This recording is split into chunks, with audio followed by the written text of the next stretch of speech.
was reminded of your interest in Australian values. And in terms of soft power and using soft power, Australia is famous for its multiculturalism. But in terms of Australian values, do you see that uniting or dividing the country? Well, I have never been a fan of the philosophy of multiculturalism, as many of you know, because it means different things to different people. If multiculturalism means that we should respect each other and understand that if people were born in another country, they'll always have a place in their heart for that country, then I'm in favour of it. But if multiculturalism means that we emphasise difference, then I'm not in favour of it. I have a philosophy that says that we should be open to people from the four corners of the earth. We should select them without discrimination on the basis of race or colour or religion or whatever. But essentially, people should become part of the mainstream of the community when they come to this country. The successful absorption of people from different parts of the world has always occurred in countries that adopt that philosophy. I think some of the difficulties of the United Kingdom are a consequence of that country following a policy of multiculturalism to, I think, an unduly technical extent, and I think that's a mistake. Thank you for the presentation. Mindful of... Excuse me for walking over you. I'm a bit hard of hearing, so I'm not out to menace you or anything.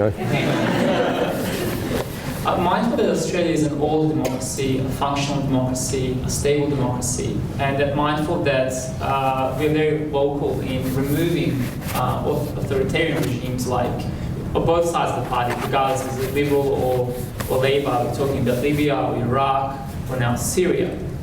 After these regimes are removed, do you think Australia is doing enough to create true democratic governments in these countries?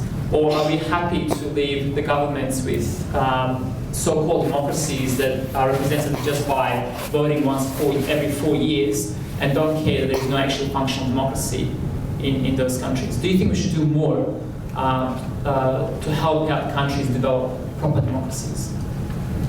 Well, the answer to that has to be one can always do more, but if we look at the most recent example of where a regime has been removed and we're broadly happy with that decision, which of course is Libya, then I think what the Australian government, the current Australian government has done in relation to Libya has been fair enough, has been correct. I wouldn't criticise what the Gillard government has done in relation to Libya. We of course didn't play any military role in relation to the change. We did diplomatically support what other Western countries did. It's a difficult issue because on the one hand everybody wants a tyrannical regime removed and everybody hopes that when it is removed it will be replaced by a better regime. Sometimes that happens, sometimes it doesn't. But I mean, I hold the very strong view that any movement that results in more people having a say in how their lives are governed is a good movement. I mean, I thought the Arab Spring was terrific. Some people were cynical about the Arab Spring. They said, well, you may in Egypt get a worse government. You may get the Muslim Brotherhood instead of Mubarak. Well, you did, but if that's what the people of Egypt want, and the process is relatively democratic, then so be it. And I think the early signs of the new government in Egypt are promising. And in fact, the result of Libya has turned out we haven't had the sort of neo-Muslim Brotherhood there. It's actually been quite encouraging what's happened there. So I think we have to help where we can. But at the end of the day, unless you're dealing with a country that's very close to us like East Timor, where we are seen as we should do all the heavy lifting or most of it, there are limits to what we can do. In the UN Decade of Education for Sustainable Development, Yes. How important the soft power do you think it is for Australia to show leadership in sustainable development? Well, that's a very, how shall one put it, contemporary and divisive debate at the present time. Look, I have reservations about some of the United Nations declarations on sustainable development. As I said earlier, I don't pretend to be an unstinting admirer of everything that the United Nations has declared or stood for. I think many of its specialised agencies do fantastic work. I have great respect for the UNHCR. I've seen it firsthand, its work. I have a lot of respect for UNICEF, and there are other agencies that I respect a lot. I don't have a lot of respect for some of the other decision-making processes. I'm not an undiluted fan of declarations of their human rights committees, because they've been peopled on occasions by groups that are not really very convincing advocates of human rights. But my response to that question really reflects some of the reservations I generally hold about the current debate on climate change. I'm an agnostic on climate change, I have to confess. I prefer, if you're going to have a mechanism to deal with it, I prefer a market mechanism. I think in the end technology will trump everything else in relation to climate change. I mentioned earlier oil and gas from shale. I mean, it's an extraordinary development. If the greenhouse gas emissions in America are now declining, and one of the major reasons they're declining is because of the increasing use of gas rather than coal, and this is an extraordinary development. And given America's legendary capacity to use technology for her great economic development, I think it could be a great game changer. Professor Howard, I have a question concerning Australia's strategy in regional power relations. Because as you have just said, Australia has maintained a good relations with both the United States and China. However, I guess it is becoming a consensus that Australia is redirecting its foreign policy's priority into Asia. So the power relations might be undermined or affected tremendously in years to come.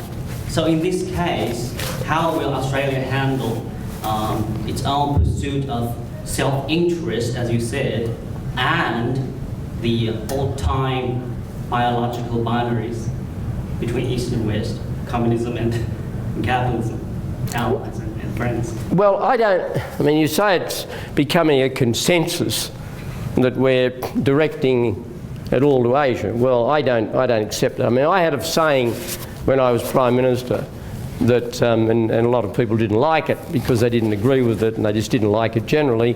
I said that no country should have to choose between its history and its geography. And I don't think it should. And I tried to practice that in relation to China and the United States. I don't think we should choose between China and the United States. I mean, Australia historically is closer to the United States than it is to China, and it's likely to remain so because our culture and our institutions and our history have been so intertwined. But that doesn't mean that we can't simultaneously have a very close relationship with China, and why we shouldn't try and develop the two hand in hand. Believe it or not, China, in my opinion, is not interested in having conflict in the next little while. China is too preoccupied with domestic challenges. China has two giant elephants under the carpet. One of them is her ageing population, and the other is the inevitable challenge of whether China will embrace democratic governance as time goes by to match economic liberalism, or try and run an authoritarian political state side by side with a liberal economic state. I mean, I don't believe, and many of you may disagree with me, but I don't believe that the next generation of middle-class Chinese are going to be as accepting of being told what to do by their political masters as the current generation. If your parents have been in poverty and you're newly enriched, you might put up with having your life regimented, but your children are not going to put up with it because they will take for granted the economic empowerment. Now, you may think that's misguided, and you may argue that China has found a solution. I don't think so. So China's got a lot on her plate, and I don't think she's interested in conflict at the moment. But equally, as a nation of great self-respect, it's not going to be pushed around. And I think we should intelligently understand both of those things. But please, I think this idea that you've got to choose is crazy. And this idea that America will inevitably decline as the most powerful nation in the world. People said that about Japan and the United States in 1970 and 1980. And all those books written about the end of the American century, and Americans got nervous about the Japanese buying real estate in Manhattan and all that sort of stuff, and nobody says Japan's going to overtake the United States now. And I think we should work hard at being friendly with both countries and understanding the source of the relationship in each case. Mr. Howard. Yeah. In the context of East Timor and Bali bombings and the deterioration of, I suppose, attitudes in Indonesia towards Australia, I wonder if you can attribute the decline of Australia's external broadcasting services throughout the late 90s and early 2000s. Was there a role in that decline of Australian services and the public projection of Australian culture through those? Look, I don't think it played a major role. I don't. I mean, there was enormous political sensitivity in the wake of East Timor because the interfet force was led by Australia, and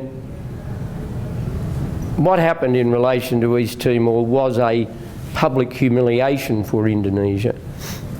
It wasn't just a humiliation seen as being administered by Australia, and we certainly were careful at every turn not to make Indonesia feel humiliated. But the fact is that the rest of the world in effect said you have to accept an international force because you can't manage the militias in East Timor, you can't keep control yourselves.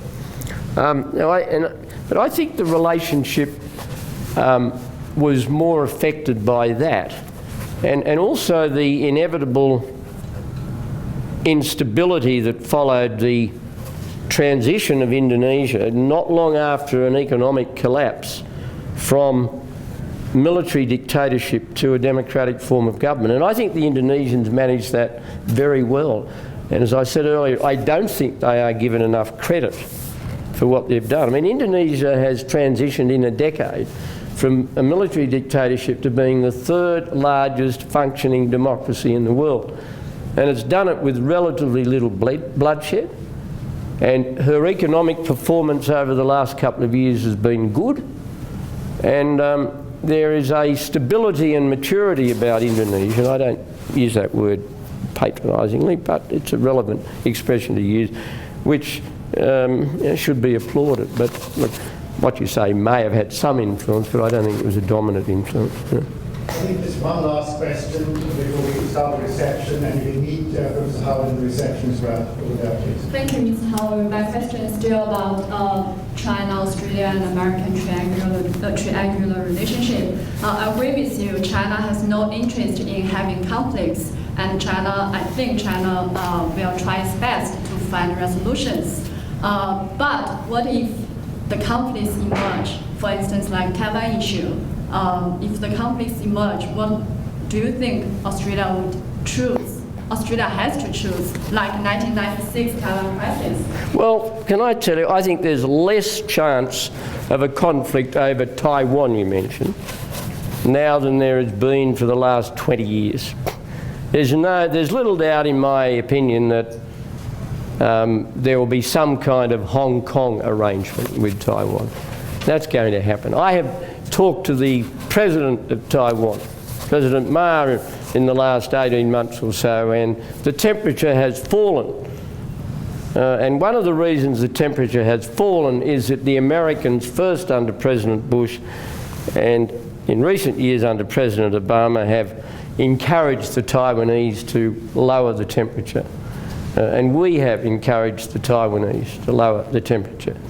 And I noticed in the 11 and a half years that I was Prime Minister that when I had meetings with the Chinese President, I'd always say in my opening pitch that we favoured a one China policy. You know, that was sort of one of the things, one of the boxes they'd like to tick.